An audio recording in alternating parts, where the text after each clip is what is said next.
AG ನ್ಯೂಸ್ಗೆ ಸ್ವಾಗತ. ರಾಜ್ಯದಲ್ಲಿ ಎಲ್ಲರಿಗೂ ಸಮಾನ ಅವಕಾಶವನ್ನ ನೀಡ್ತಾ ಇದ್ದು ರಾಜ್ಯ ಸರ್ಕಾರ ವಿಕಲಚೇತನರ ಪಾಲಿಗಂತೂ ಹೃದಯವಂತ ಸರ್ಕಾರವಾಗಿದೆ ಅಂತ ಮಹಿಳಾ ಮತ್ತು ಮಕ್ಕಳ ಅಭಿವೃದ್ಧಿ, ವಿಕಲಚೇತನರ ಹಾಗೂ ಹಿರಿಯ ನಾಗರಿಕರ ಸಬಲೀಕರಣ ಖಾತೆ ಸಚಿವೆ ಲಕ್ಷ್ಮೀ ಹೆಬ್ಬಾಳ್ಕರ್ ಹೇಳಿದ್ದಾರೆ. ನಗರದ ಕಂಠೀರವ ಒಳಾಂಗಣ ಕ್ರೀಡಾಂಗಣದಲ್ಲಿ ಮಂಗಳವಾರ ವಿಕಲಚೇತನರ ಹಾಗೂ ಹಿರಿಯ ನಾಗರಿಕರ ಸಬಲೀಕರಣ ನಿರ್ದೇಶನಾಲಯ ವತಿಯಿಂದ ಆಯೋಜನೆ ಮಾಡಲಾಗಿದ್ದ ವಿಕಲಚೇತನ ದಿನಾಚರಣೆ 2024 ಆರೈಕೆದಾರಿಗೆ ಮಾಸಿಕ ಭತ್ಯೆ ಯೋಜನೆಗೆ ಚಾಲನೆ ಹಾಗೂ ವಿಶ್ವ ಆರೈಕೆದಾರ ದಿನಾಚರಣೆ ಕಾರ್ಯಕ್ರಮದಲ್ಲಿ ಸಚಿವರು ಮಾತನಾಡಿದರು.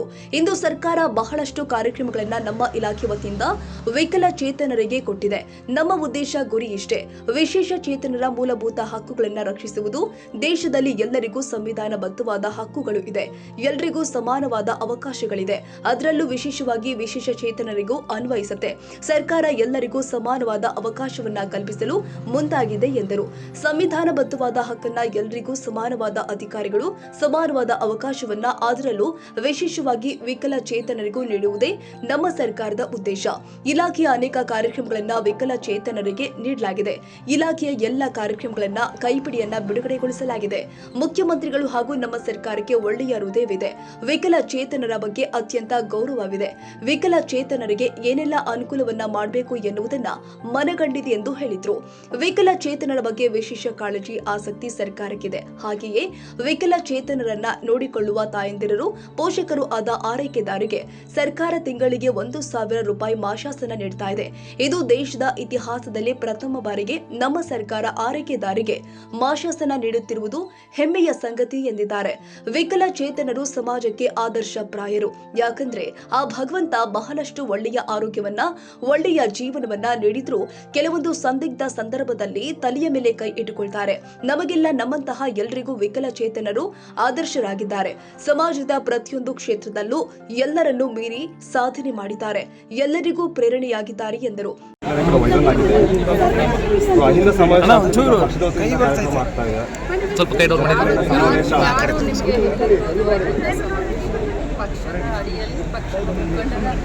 ಮುಂದಾಳತ್ವದಲ್ಲಿ ನಾವು ನಮ್ಮ ಕಾರ್ಯಕ್ರಮಗಳು ಮತ್ತು ಮತದಾರರಿಗೆ ಅಭಿನಂದನೆ ಸಲ್ಲಿಸುತ್ತೇವೆ.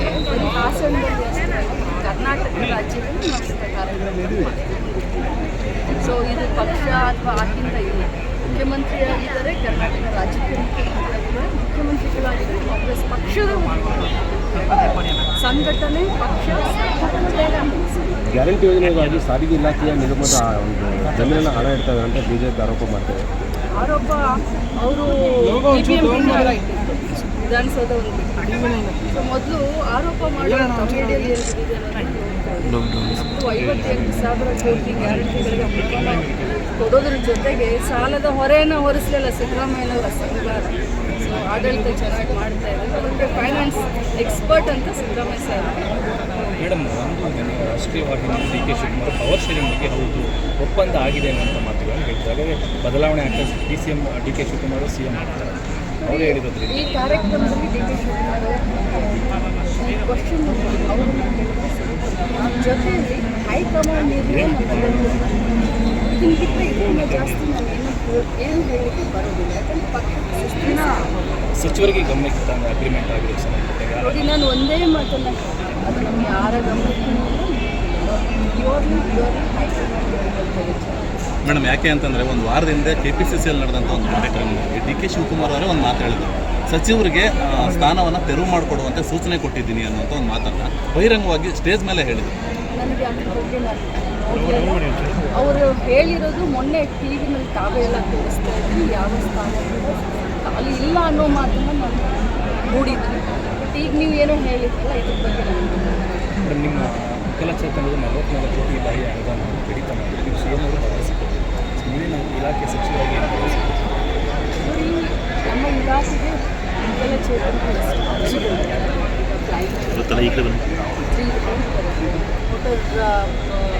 ಬೇಸ್ಡ್ ವೀಲ್ ಚೇರ್ ಬರುತ್ತೆ. ಸುಮಾರು ಟಾಕಿಂಗ್ ಒಂದು ವರ್ಷಕ್ಕೆ ಎಷ್ಟು ಅರ್ಜಿಗಳು ಇಲಾಖೆಗೆ ಬರ್ತವೆ.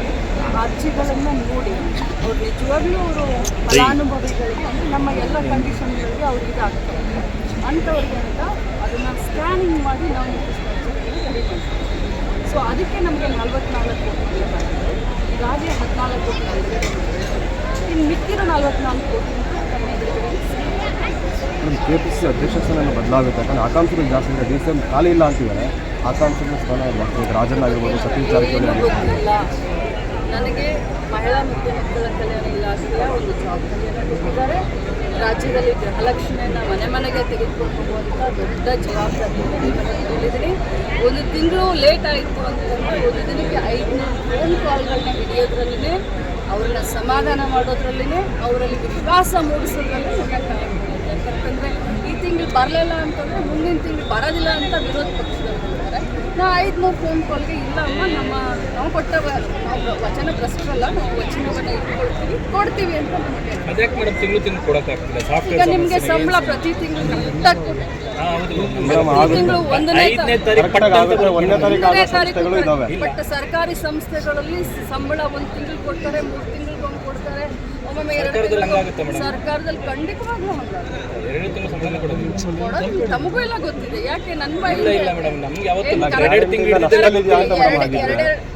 ಇವತ್ತಿಂದಲ್ಲ, ಇದು ಯಾವತ್ತು 2 ತಿಂಗಳು ಲೇಟ್ ಆಗಿ ಸಂಬಳ ಗೊತ್ತಿಲ್ಲ ಮೇಡಮ್ ನಮಗೆ. ಇದೇ ಫಸ್ಟ್ ನೀವು ಹೇಳ್ತಾರೆ ಎಲ್ಲ ಗೊತ್ತಿದೆ. 1 ತಿಂಗಳು 30 ದಿನ ಕೆಲಸ ಮಾಡಿದ್ರೆ, ಜನವರಿಯಲ್ಲಿ ಕೆಲಸ ಮಾಡಿದ್ರೆ ಫೆಬ್ರವರಿ 1ನೇ ತಾರೀಕಿನಿಂದ 5ನೇ ತಾರೀಕಿನವರೆಗೆ ಹಾಕ್ತೇವೆ. ಹಾಗೆ ಈ ತಿಂಗಳಿಂದ ನಾವು ಮುಂದಿನ ತಿಂಗಳು. ಇನ್ನು ಕಾರ್ಯಕ್ರಮದಲ್ಲಿ ಮುಖ್ಯಮಂತ್ರಿ ಸಿದ್ದರಾಮಯ್ಯ, ಉಪಮುಖ್ಯಮಂತ್ರಿ ಡಿಕೆ ಶಿವಕುಮಾರ್, ಬಾಲಭವನ ಅಧ್ಯಕ್ಷ ಬಿಆರ್ ನಾಯ್ಡು, ಧಾರವಾಡದ ಬಾಲ ವಿಕಾಸ ಅಕಾಡೆಮಿ ಅಧ್ಯಕ್ಷ ಸಂಗಮೇಶ್ ಬಬಲೇಶ್ವರ, ವಿಕಲಚೇತನರ ಹಾಗೂ ಹಿರಿಯ ನಾಗರಿಕರ ಸಬಲೀಕರಣ ಇಲಾಖೆ ನಿರ್ದೇಶಕ ಟಿ ರಾಘವೇಂದ್ರ, ಮಹಿಳಾ ಮತ್ತು ಮಕ್ಕಳ ಅಭಿವೃದ್ಧಿ ಇಲಾಖೆ ನಿರ್ದೇಶಕ ಸಿದ್ದೇಶ್ವರ್ ಸೇರಿ ಮತ್ತಿತರರು ಹಾಜರಿದ್ದರು. ಬಾಬುಖಾನ್, ಎಜೆ ನ್ಯೂಸ್. ಕನ್ನಡಿಗರ ಮೆಚ್ಚಿನ ನಿಮ್ಮ ಎಜೆ 24/7 ನ್ಯೂಸ್ ಕನ್ನಡ ವಾಹಿನಿ ಇದೀಗ ಟಿವಿಯಲ್ಲಿ ಲಭ್ಯ. ವೇಳೆ ನೋಟಿಸ್ ಕೊಟ್ಟಿದ್ರೆ ವಾಪಸ್ ತಗೋತೀವಿ.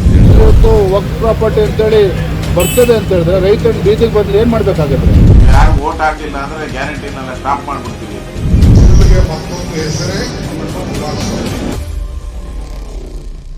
ಕರ್ನಾಟಕ ಮತ್ತು ದೇಶ ವಿದೇಶ 360 ಡಿಗ್ರಿ ಸುದ್ದಿ ಹಾಗೂ ಉತ್ತರ ಕರ್ನಾಟಕ, ಬೆಳಗಾವಿ, ಬಾಗಲಕೋಟೆ, ಧಾರವಾಡ, ಹಾವೇರಿ, ಗದಗ, ಬಿಜಾಪುರ ಜಿಲ್ಲೆಯ ಕ್ಷಣ ಕ್ಷಣದ ವಿವರವನ್ನ ಪಡೆಯುವುದಕ್ಕೆ ಎಜೆ 24/7 ನ್ಯೂಸ್ ಕನ್ನಡ ವಾಹಿನಿಯನ್ನ ಲೈಕ್ ಮಾಡಿ, ವಿಡಿಯೋಗಳನ್ನ ಶೇರ್ ಮಾಡಿ, ಕಮೆಂಟ್ ಮಾಡುವ ಮೂಲಕ ನಮ್ಮ ವಾಹಿನಿಗೆ ಸಹಕಾರ ನೀಡಿ ಮತ್ತು ಚಾನೆಲ್ ಅನ್ನ ಸಬ್ಸ್ಕ್ರೈಬ್ ಮಾಡಿ. ಧನ್ಯವಾದಗಳು.